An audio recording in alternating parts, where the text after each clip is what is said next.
Alrighty, so the 2025-2026 NBA preseason is wrapped up for the Chicago Bulls. They get their final victory of the preseason, 126-120 versus the Minnesota Timberwolves. The Bulls were led by Buzelis again in scoring. And here are the questions that I have about the Chicago Bulls now that the preseason is wrapped up. My number one question about the Chicago Bulls, based on what I've seen in this preseason here, now that it's wrapped up, is who is the leader of the Chicago Bulls? Who is going to be their go-to, number one, who is going to be their number one go-to player? We know that Coby White has been unfortunately injured during this whole preseason. I believe he's coming back the first game of the regular season. I'm not quite sure about that, but I hope that he does.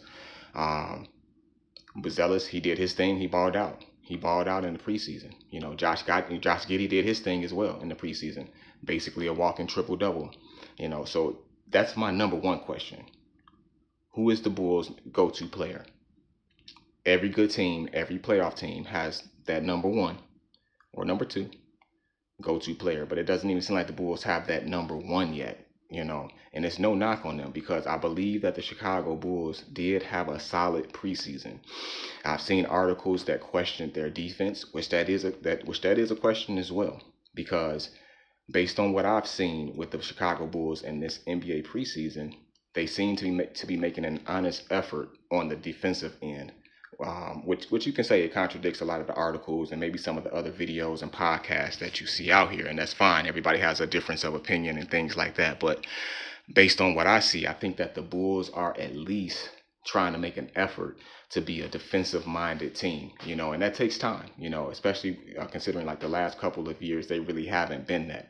I mean, don't get me wrong, they've had their defensive players on the team, you know, like Dosunmu. He's a great defensive player, but that's, you know, but he's just one player though, you know, but as a team, the Bulls still need to work on their defense. They are making honest effort, but it takes more than effort on a defensive end to be known as a defensive NBA team, you know. So what I mean by that is they have to work on their defensive methods, their defensive skills, because it's one thing to just put in effort versus actually having skills at being a great defensive player and a great defensive team. So they do still need to work on that, but I do think that they are putting in an honest effort to try to be better defenders. Okay.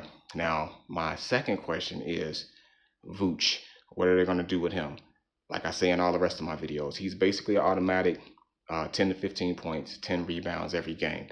He seems to not be the best fit with the Bulls. Maybe it's just my perspective. Maybe I'm not seeing things in the right way. I don't know, but that's just my opinion. I don't think that he doesn't seem to be necessarily a fit with the Bulls. I can see the Bulls possibly shopping him, maybe sending him over to a contender. Maybe he wants to go to a contender. He seems to want to stay with the Bulls, but I don't know if he's quite the right fit with the Bulls. You know, when you look at what Rudy Gobert did against the Bulls in the final preseason game of the season, you saw how they were using him in the pick and roll, and that's the type of big man that the Bulls need. I mean, Jalen Smith can do that to a certain extent.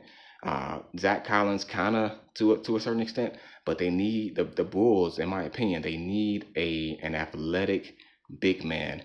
Especially at either at the power forward position or at the center position, that you can trust him athletically off the pick and roll. Roll off the pick and roll, go to the hoop, get an easy alley oop. Be an athletic defender as well. Get some blocks. Like a good example is Rudy Gobert. I know that he's kind of on the older side right now in regards to basketball, but you saw what he did against the Bulls. They used him in the pick and roll. I think it was on at least 2 or 3 plays in this game. Used him on the pick and roll. He got to the hole, got easy alley oops, got easy dunks. He was athletic. You saw this. You see this with other teams as well, with some other teams as well, with their big man like Daniel Gafford, for instance. We used to have him on a team. We should have kept him, in my opinion.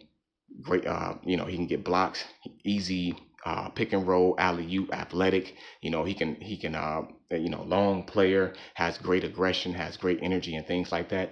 And I don't think that Vooch necessarily brings that.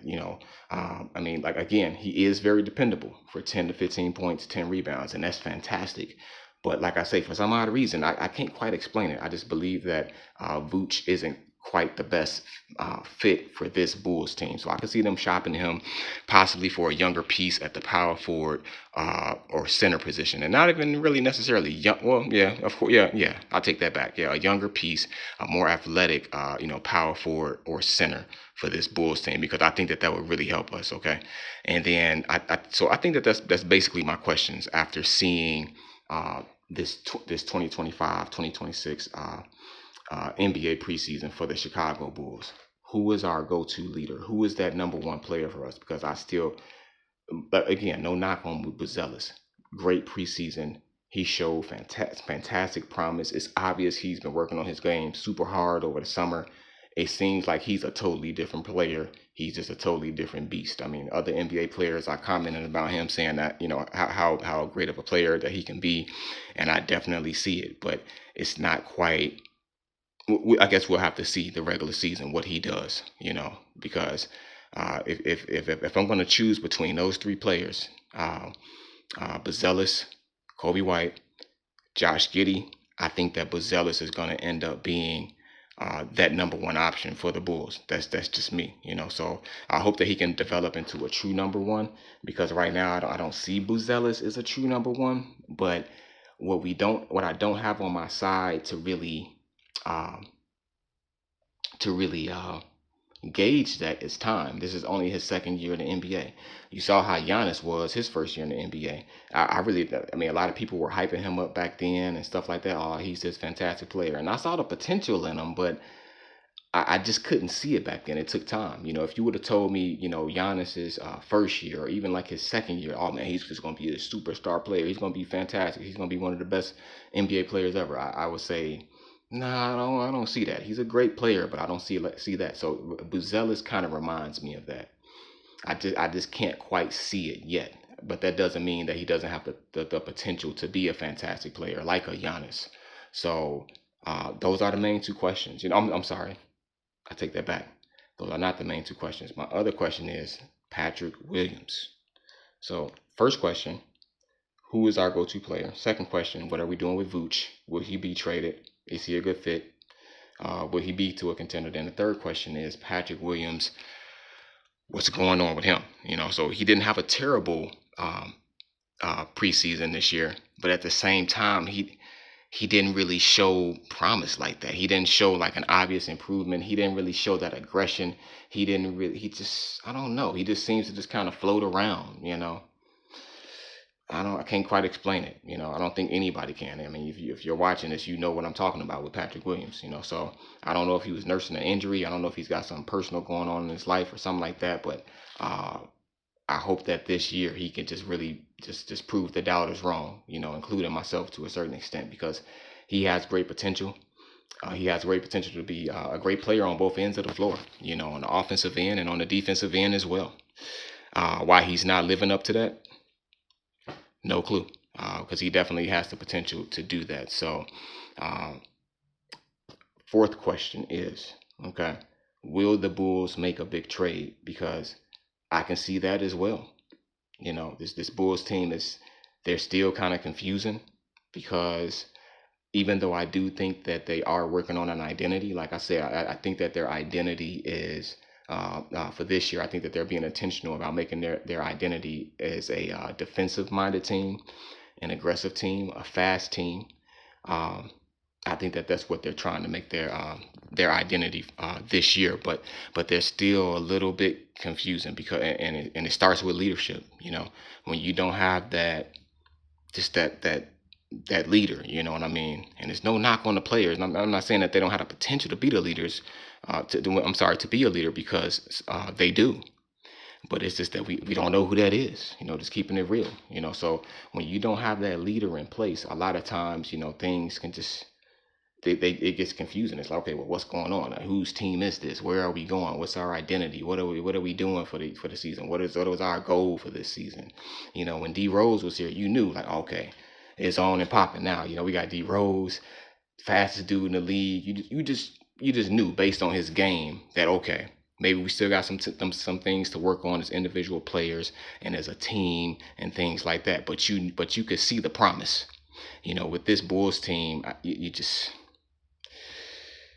the potential is there, but you don't quite see the promise yet. And that doesn't mean that it can't happen. And, I'm gonna keep saying that. But so yeah, will the Bulls make a big trade this NBA season? I can see that because they if they wanted to, they have a lot of pieces to do it. They have expiring contracts. Uh, Next summer they're going to have some of the most cap space in the NBA. So will they stick with this same team that they have now and wait until the summer of 2026 to uh, to uh, to sign a big time free agent or make a big trade or something like that? We'll see. Because I don't know. I don't know. You got some players that could be potentially traded. You look at Zion Williamson over there with the Pelicans.